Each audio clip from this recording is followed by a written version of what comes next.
আজকে বিএনপির হাজারো গভর্নমেন্ট এবং গাধারাও বলছে রাজাকার। বলতে পারে আমি গভর্নমেন্ট গাধা ব্যবহার করলেন কেন? এই গাধায় জানি না জিয়াউর রহমান সাহেব কাদেরকে নিয়ে মন্ত্রী পরিষদ করেছিল। শুধু বিএনপি নিজেদের মধ্যে খুনের সংখ্যা 130-এর উপরে। যারা 2 নম্বর তাদের মাধ্যমে দেশ কোনোদিন 1 নম্বর হতে পারে না। আওয়ামী লীগের কাজের মধ্যে এবং বিএনপির কাজের মধ্যে আমি কোনো পার্থক্য দেখি না। আমরা কি দেখতেছি আজকে সরকারি মাল বিভিন্ন দলের বাড়ির মধ্যে।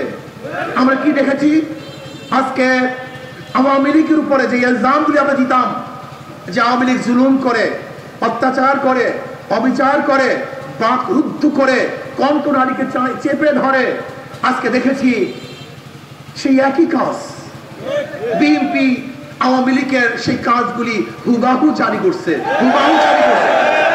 বিএনপির যে বক্তব্য ছিল, আওয়ামী লীগের যে বক্তব্য ছিল, বিএনপির বক্তব্য একই, হুবাহু, কোনো পার্থক্য নাই।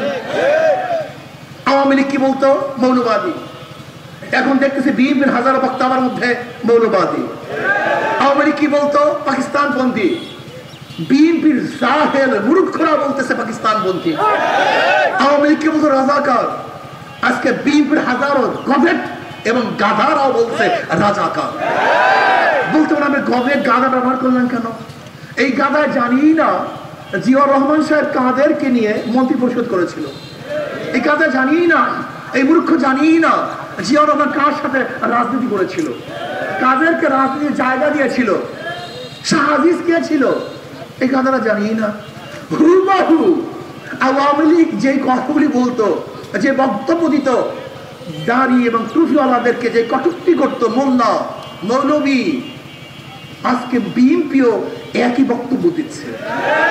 তার মানে বিএনপির বক্তব্যের মধ্যে এবং আওয়ামী লীগের বক্তব্যের মধ্যে, আওয়ামী লীগের কাজের মধ্যে এবং বিএনপির কাজের মধ্যে আমি কোনো পার্থক্য দেখি না। আপনারা দেখেন কি যাবে জানি না। জীবনের সব আয়োজন এখানে একসাথে হবে না। 1000 বার দেশ পরিবর্তন করবেন, 1000 বার দল পরিবর্তন করবেন, 1000 কোটি বার নেতা পরিবর্তন করবেন, কিন্তু ভাগ্যের পরিবর্তন হবে না। এর কারণটা কি? একজনের নাম এ, একজনের নাম বি, একজনের নাম সি। এ বি সি, 3 জিনিস। ক্ষমতা আছে এ, সে কি করবে? হটাও এ, আন্দোলন সংগ্রাম, বসাও বি, সে কি করবে?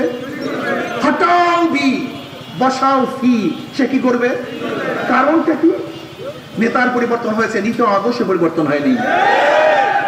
এসপি সাহেব ট্রান্সফার হয়, ঘুষ সাহেব সে চেয়ারেই বসে থাকে। ওসি সাহেব পরিবর্তন হয়, দুর্নীতি সাহেব সেই রুমের মধ্যেই ঘুরতে থাকে। ডিসি সাহেব পরিবর্তন হয়, কিন্তু অন্যায় সাহেব সেই বিল্ডিংয়েই থাকে। শুধু নেতার পরিবর্তনের মাধ্যমে কোনদিন শান্তি আসতে পারে না, মুক্তি আসতে পারে না। তেঁতুল গাছ লাগিয়ে আমের আশা করা যায় না, চুকা গাছে কোনদিন মিষ্টি ফল ধরে না। যারা দুর্নীতিবাজ, সন্ত্রাস, চাঁদাবাজ, যারা 2 নম্বর, তাদের মাধ্যমে দেশ কোনদিন 1 নম্বর হতে পারে না।